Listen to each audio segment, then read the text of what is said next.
मैंने high school में एक पाठ पढ़ा था गुरुदाना वाला। जो सीबीएसई और आईसीएसई वाली जो पीढ़ी है वो इस चीज को नहीं, मतलब लोगों का सत्कार करना नहीं, लोग इसी गांव में बने हैं।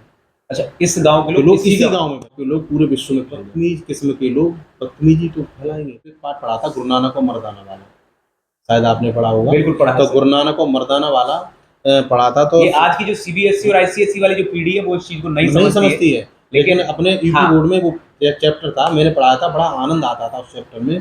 तो क्या हुआ कि गुरु नानक और मर्दाना वो गुरु और शिष्य थे। तो जब वो एक गांव में जाते हैं, पहले गांव में, तो पहले गांव के लोग बहुत असभ्य होते हैं। जो आपने कहा था कि अगर वहाँ पर एक लोग असभ्य हों और तो मतलब हमें वहाँ पर कैसा नज़ारा दिखाई देगा, तो उस पर हम आपको एक टॉपिक सुनाते हैं। तो गुरु नानक और मर्दाना जब वहाँ गाँव में पहले में गए, तो वहाँ के लोग सब असभ्य थे, मतलब लोगों का सत्कार करना नहीं जानते थे। मतलब महात्मा लोगों का तो कोई भी अपने द्वार पर भी आ जाते तो उनका सम्मान करते हैं, खाने की पूछ लेते हैं, कुछ मांगते हैं तो दे देते हैं उनको। तो पहले गांव में गए तो उस गांव के लोग बहुत ही असभ्य रूढ़ किस्म के थे। तो उस गांव से लोगों ने उनको रुकने के लिए नहीं बोला। जब रुकने के लिए वहाँ से दूसरे गांव के लिए पलायन कर गए, नहीं रुक पाए बेचारे, रात में ही निकल लिए। तो उन्होंने भगवान से कहा कि हे ईश्वर, मैं प्रभु से ये कामना करता हूँ कि इस गांव के लोग इसी गांव में बने रहें। अच्छा इस गांव के तो लोग लोग इसी गांव में बने रहें। तो उसको मर्दाना को ये चीज़ समझ में नहीं आई, गुरु की बात समझ में नहीं आई। उन्होंने दोबारा क्वेश्चन का आंसर नहीं पूछा, मतलब प्रश्न करने की हिम्मत नहीं हुई गुरु से।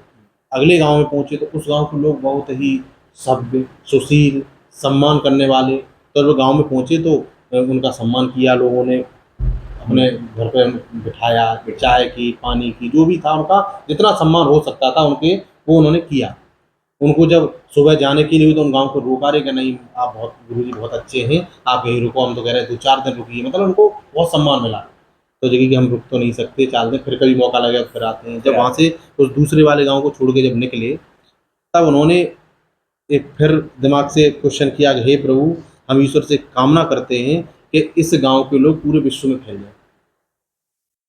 ये बात हजम नहीं हुई, मर्दाना से रुका नहीं गया। तो उन्होंने कहा गुरुजी, हमें आपकी बात समझ में नहीं आई कि क्या, कि जो गाँव के लोग असभ्य थे, उस गाँव के लोगों को तो आपने वहीं रहने के लिए प्रार्थना की, और इस गाँव के लोग बहुत अच्छे, सभ्य, सुशील हैं, उनके लिए आपने यहीं पर बिल्कुल जो कामना असभ्य की। हैं उन्हें नहीं कहा कि हाँ, गांव से निकल तो जाएं। उन्होंने कहा कि यही तुम समझ जाओगे तो तुम महान हो जाओगे, अभी महान नहीं हो, अभी हमारे शिष्य तो हो तुम। कि मैंने यहाँ इन लोगों के लिए प्रार्थना इसलिए की कि अगर ये पूरे विश्व में फैलेंगे तो हर जगह अच्छाइयाँ फैलाएंगे, सभ्यता फैलाएंगे। और अगर उस गांव के लिए हम दुआ करते तो एक बदतमीज किस्म के लोग बदतमीजी तो फैलाएंगे। तो मैंने वो एक जगह ही तो वो करेंगे।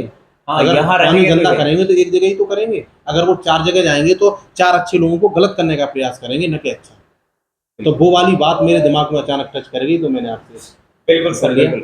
आपकी कहानी बहुत अच्छी लगी और मुझे लगता है कि इस कहानी को सुन करके जो हमारे बच्चे हैं और जितने भी जो दर्शक देखेंगे शायद उन्हें वो दिन याद आ जाएँ जब ये सब कहानियाँ क्लासों में चलती थी। और आगे बने रहिए हमारे साथ, तब तक के लिए और सर का बहुत-बहुत धन्यवाद। और आपसे आगे मुलाकात करेंगे अगले एपिसोड में। नमस्कार।